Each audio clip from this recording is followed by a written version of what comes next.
Okay, thank you very much to be here again. So we heard today several times about the potential benefit of this kind of energy, and probably we could do something with it. And my speech is about the potential use of this new kind of energy that does not exist for the moment, but that should exist pretty soon. And by the way, you see that I am at the French Society for Nuclear Science in Condensed Matter, and as an organizer of this past conference at the Sofitel, but also in this parliament, and together with the University of Szczecin. So from a political point of view, all the speakers you heard, you listened to today have been invited either by us or by the university, And also the food we got at lunch was offered by the University of Szczecin. Thank you. Thank you for that. So what to do with this kind of energy, Because as Christian Ingo explained this morning, we are still relying a lot on fossil fuels for the moment. You probably know this kind of curves. I don't have to explain that too much. But it's impressive to see the increase of energy use since the 19th century. And now it's still expanding, probably. And as you know, all this fossil fuel are releasing CO2 and greenhouse gases, CO2, methane, into the atmosphere, and this leads to a temperature increase. And you see this global temperature increase here measured by different institutions. They seem to agree, all of them, that the temperature increase about 1 degree since 1900. And this is not a projection for the future. These are past measurements. And in some parts of the world, especially for example, in Western Europe, it's still worse. Because this is another example for France. And you see that we are already breaching the Paris Agreement, something between 1.5 degrees and 2 degrees. We are already entering that range and probably going above. I can even introduce a personal experience of that. The baby you see, this is me. And I am native from the nearby mountains, At that time we had piles of snow. And now in these same mountains, they are talking to close the skiing resorts, because the snow cover, there is still some snow, but the snow cover is unreliable, to say the least. So we need an energy transition. And up to now, at least in the past, most of the energy was provided by fossil fuels, with a few exceptions like hydroelectricity and renewables, a few renewables. We are engaged in an energy transition, and in this building, at the European Parliament, we push for the Green Deal. So we are in Europe working in that direction to introduce more and more renewables, including nuclear reactors, which are now considered as part, let's say, a player for this Green Deal. And in the future, we should get more and more renewables and, let's say, non-fossil fuel energies, and less fossil fuels. Hopefully, no fossil fuels anymore in some remote future. And the interesting thing is that all these energies will go through, almost all of it, through a single vector. This is electricity. I don't forget hydrogen, but as Christian explained this morning, more and more things will go through electricity. So much more electricity will be needed in the future. You know, we will need a massive electrification of many things. It will lead to large changes in the use of energy in all sectors of the economy and the society. Some sectors will consume less energy, some others more energy. I don't have time to expand that largely, but indeed we have to look at it closely. Christian again spoke about that this morning.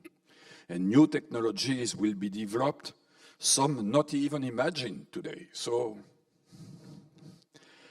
and LNR or HME will be a desirable technology to have a play in this energy production.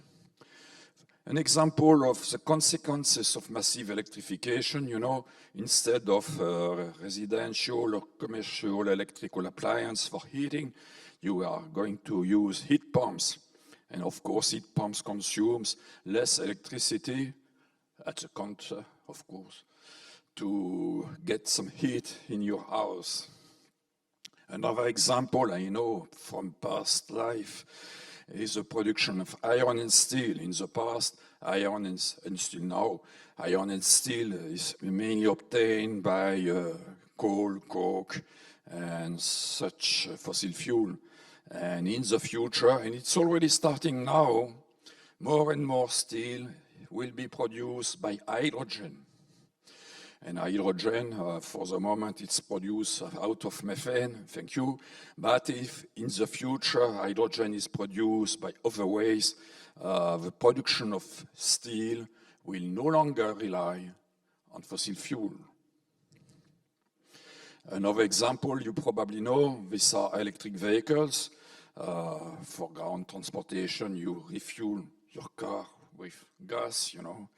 In the future, you will have to plug in your electric car. And if you compare the energy consumption from battery, I don't speak about how you recharge your battery. But once the battery is recharged to the wheel, you need 3 times less energy. That's nice. There might be an exception, you know, in this development concerning air transportation. It's quite difficult to avoid the use of oil, petrol, for planes, you know, because hydrocarbons fuels are very efficient for aircrafts. You know, it's difficult to find something better. And this is the reason why, including here, in this parliament, we talk about the production of synthetic fuels, called e-fuels, to replace the oil.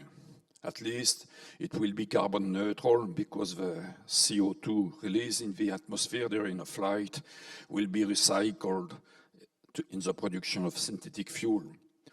Of course, provided we have free or at least cheap hydrogen.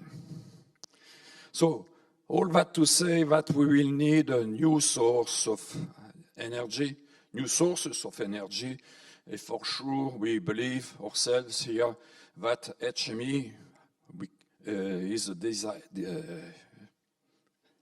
a nice solution to have a play in this prospect. So this LNR reaction has many names, you know. Low energy nuclear reactions, solid state energy, cold fusion, not to forget it. But we had a project, quantum hydrogen energy. I love that one because, you know, all the phenomena we are talking about since these days are relying on some quantum phenomena. We have to agree on this one, but anyway. And also hydrogen metal energy, because we had a project financed by Europe called Clean HME. The nice thing with this new energy, HME energy, is that this is a safe source of carbon-free energy. It can be used in small-size units, starting in the kilowatt range.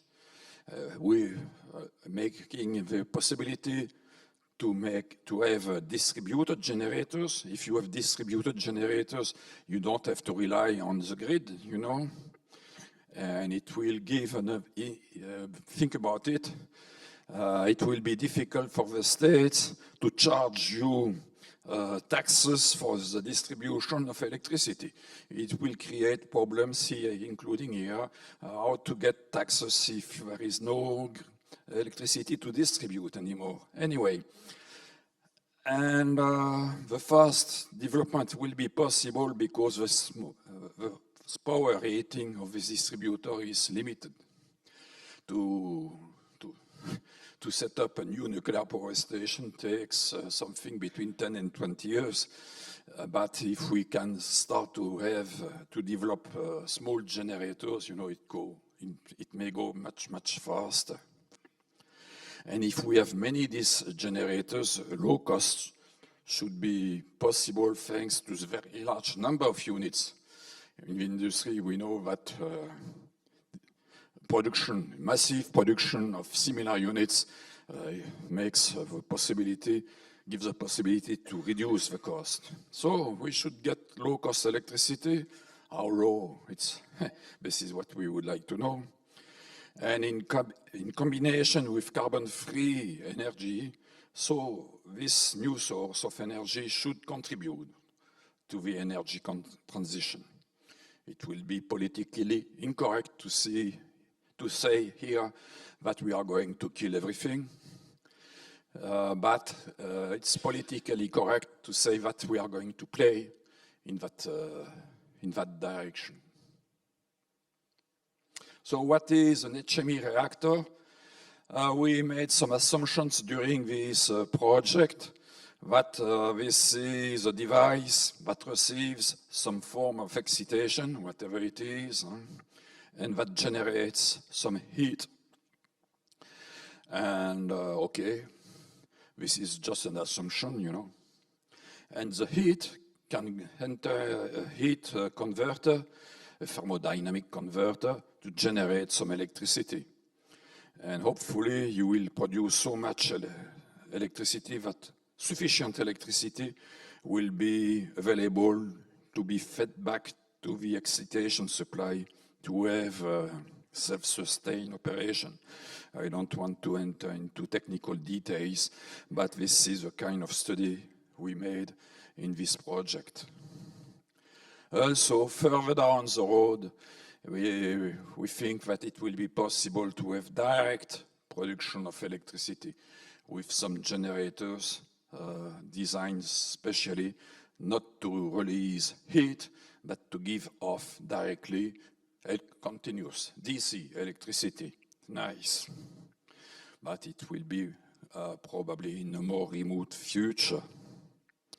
So in the same project, we needed to have a look at the different consumers of heat, because for us, these reactors are producing heat, and heat can be used directly if you want to heat up your house, okay, but indirectly.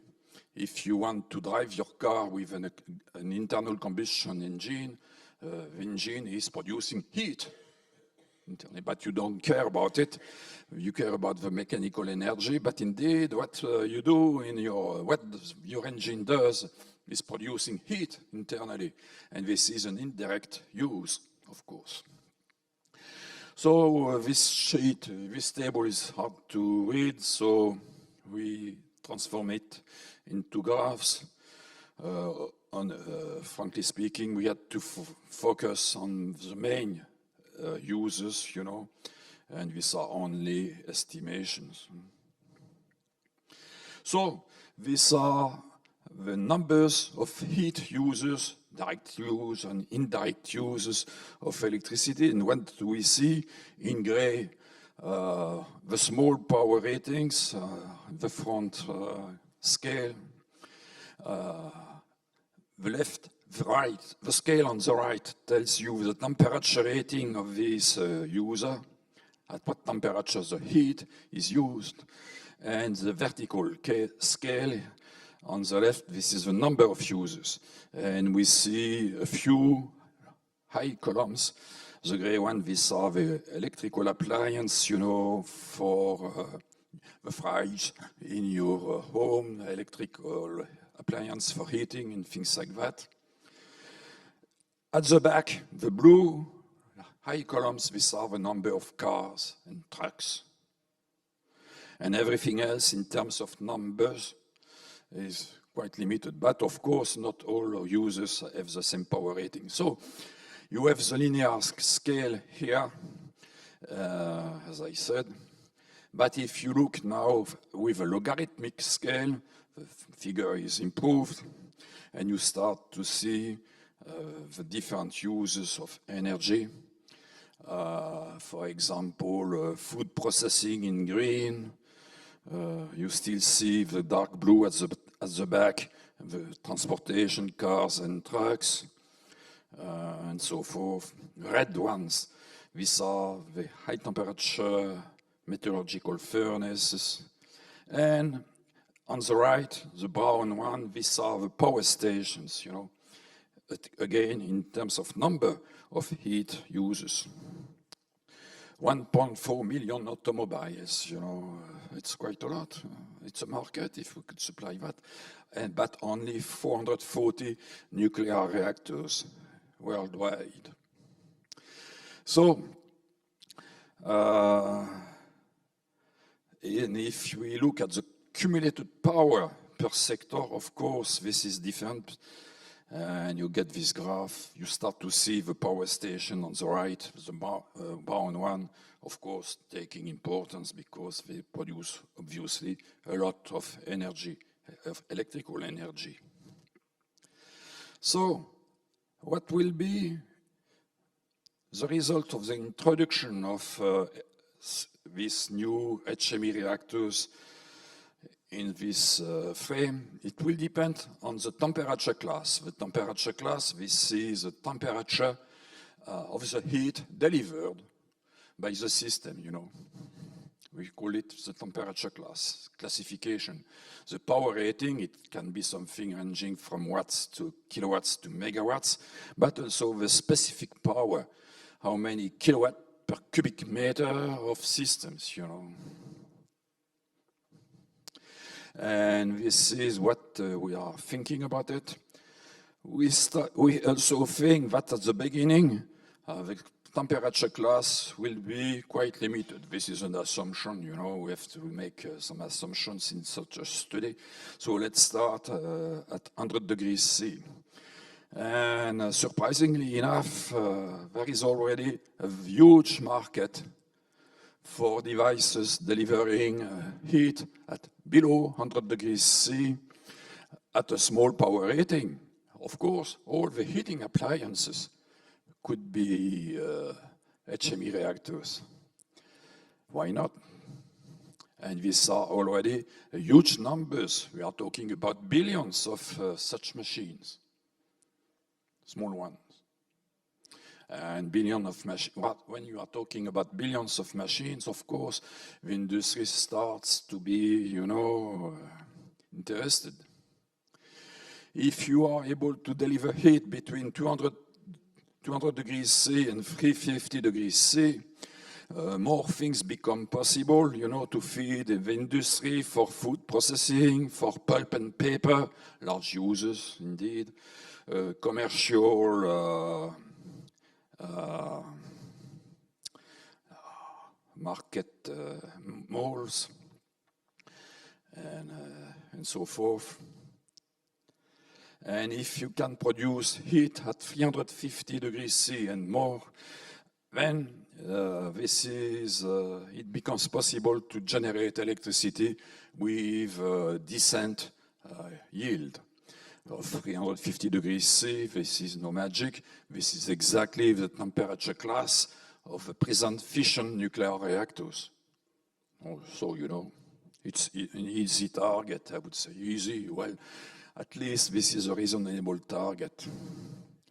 And even if we stop there, there is a major market. We not need, in our study, with considering the results we got up to now, we think that it's not even necessary to try to get some higher temperature, for, at least for the moment. Again, in the future, my son and grandson will do things better. We'll laugh about that speech, but for the moment, you know, we have to start somewhere. And thanks to that, we can have many electrical generators of a rather small power rating, but these small generators will obviously displace the power station progressively. This is again the big political effect of this kind of machine. And fossil fuel will progressively be displaced.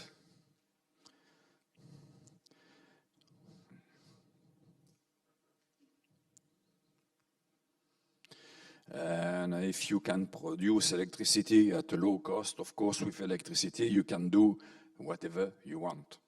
Whatever you want. It's difficult to make electricity with heat, but it's very easy to use electricity to do whatever you want. So this is a very nice energy vector. But what about mobility if we stop at 350 degrees C? Well,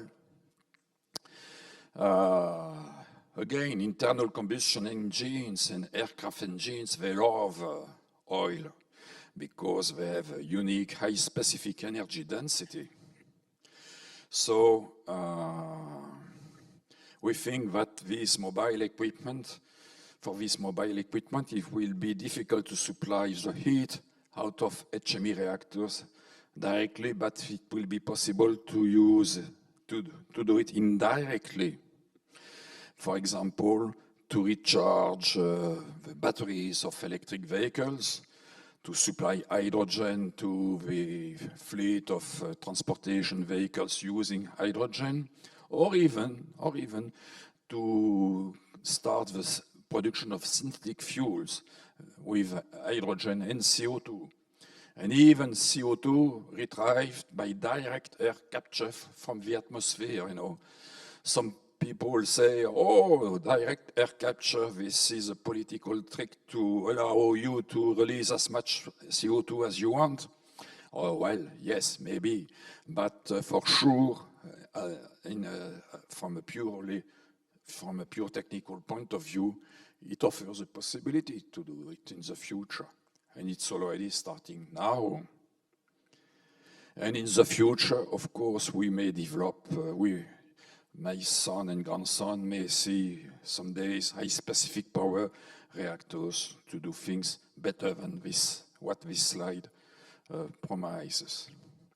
So in terms of potential market, if we try to make a classification by the temperature class and the number of users, you know, there is already billions of machines to be manufactured in the kilowatt range for residential heating, for example, and hundreds of millions for with a few more kilowatts for commercial heating of commercial space, for example. Once we go down the learning curve, it will be possible to deliver heat at 200 degrees C, 300 degrees C, above 300 degrees C progressively, and to use this kind of heat for commercial heating. We are talking millions of machines and low pressure boilers, again in millions of machines up to the megawatt range. And when you go further, of course, you have less users, but bigger users. So there is a future for that. But indeed, if we can develop HME reactors delivering something in the kilowatt range, maybe up to the megawatt range, it's just a matter of clustering together many devices, we are again talking about billions of machines. So there is a market, even if we grasp only a tiny fraction of this market, it will be a very large development possibility. To make a change in the energy sector, it takes something between 30 to 40 years, you know. But if we start today, in a few years, we could already be below, it will already be possible to talk into only millions of machines. So, instead of billions, but well, it's a nice start. Thank you very much.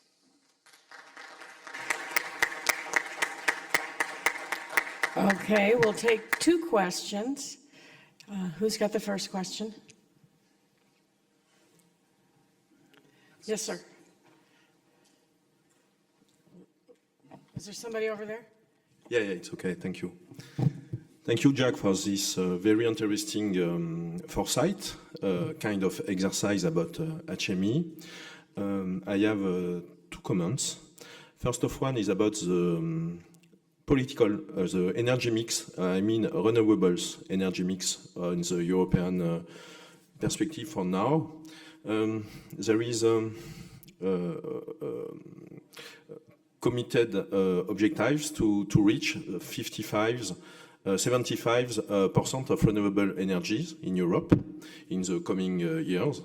And the fact is that to reach that level, they need to improve the biomass consumption, okay? They need to burn trees, okay, for that. And so that's why for the last 5 years, 6 years, because of that choice of industrial policy of including biomass, trees, vegetables, and other kind of plant waste to burn, to produce electricity, there is a massive pressure over the forest in Europe. Some NGO in the last 5 years goes to lobby to exclude biomass, I mean trees, forest, from the political mix, the renewable mix of the way that Europe is supporting that with incentives.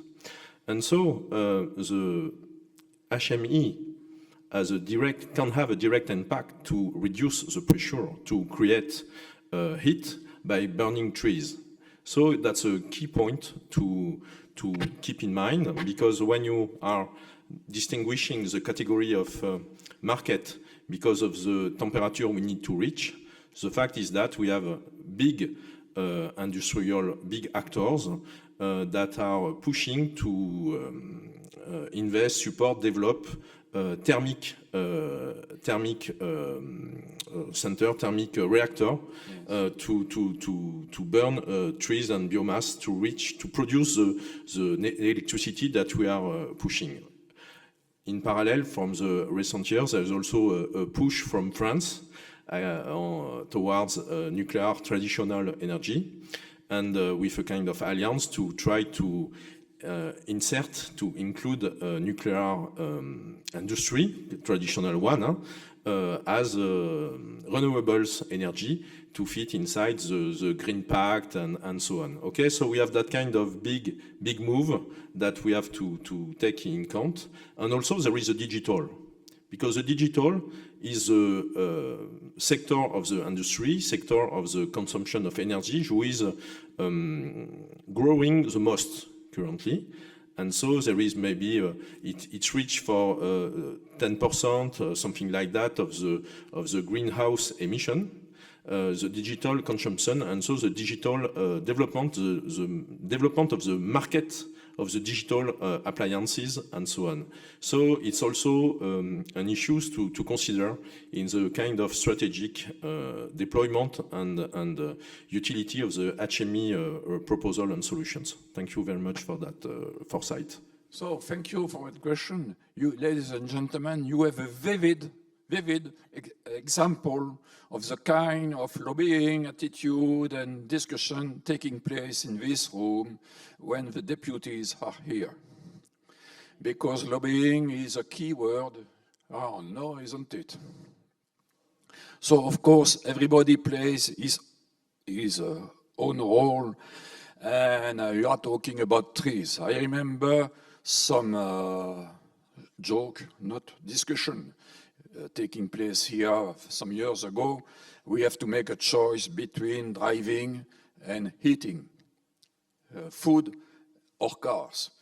Are we going to use corn to grow? Are we going to grow corns to produce some fuel for the cars, or as a feedstock for livestock, or even for human alimentation? This is a typical example, you know, and this has been decided. These primary biofuels are now forgotten. Now we are talking about trees. And okay, more and more power stations now in Europe are using wood chips. So, okay, how much can we supply with wood chips, you know? Ask the foresters in the Vosges region, you know, where the trees are collapsing because there are hills, because of the climate change, you know. And we get a different picture as the one you have in Canada, for example. And also, digital users. Yes, for me, digital users, these are additional users of electricity, that's it. So this is not a column which was appearing in my graph up to now, but that should appear going and going up in the near future, yes. Yeah, to be clear, the point was, the tipping point was during the 2010 grossly, because before that, the cold and the heat electricity cost of any kind of family budget was going first. And since the 2010 grossly, the digital, the multimedia households came first and was above the electricity consumption for the heat and other uses, okay? Because there is so many appliances, so many always-on appliances, and so even if it's quite low in electricity consumption by each appliance, but the cumulative and always-on consumption create a pressure on the electricity consumption at the level of the household. This is an excellent comment, because the graph I showed is already 2 years old, Conrad. So at that time, digital equipment was not that apparent. But if we want our study to stay, let's say, valid for the next few years, I should probably add this column of digital electricity users, you know. This is correct. This is correct. Okay, we have one more question. Tom, please.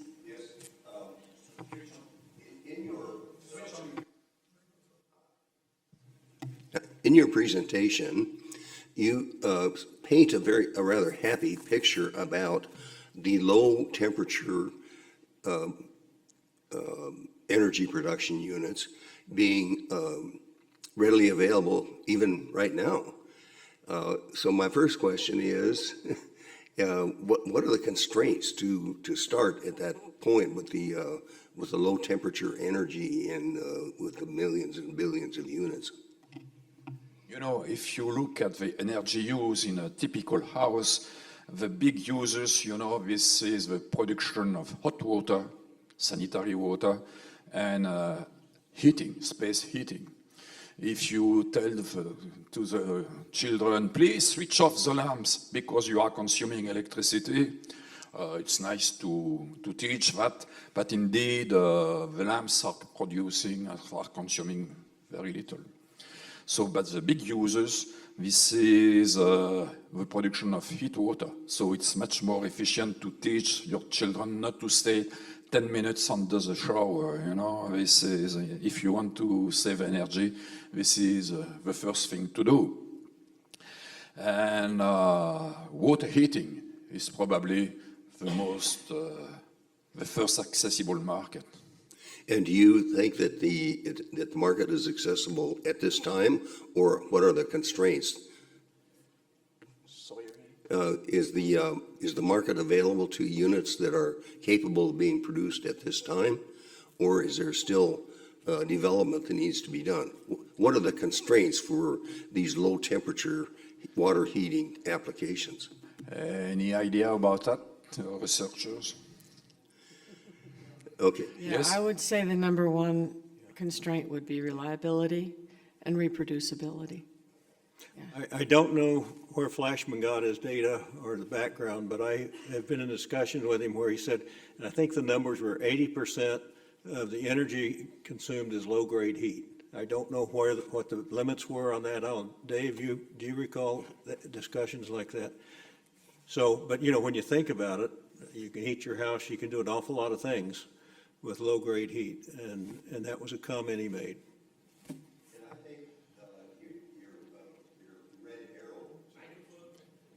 The red arrow on your diagram strongly applies that the first to be rolled out, as you just said, are going to be the low temperature, high number of units. And then with time and technology development, and then they'll become more and more prevalent at higher heat outputs, at higher grades of heat then. Okay, I This think is a I'd normal like to, development in the industry, Okay. for everything. hello? This is no magic in it. To say we start have an easy prime market, we target the prime market with that has some value. We learn how to do things well, and after that we expand into more difficult utilization. This is always like that. It All was right, the I think case I'd like with cars, to, it was the case with End planes. the questions, and thank you, Jacques. Merci.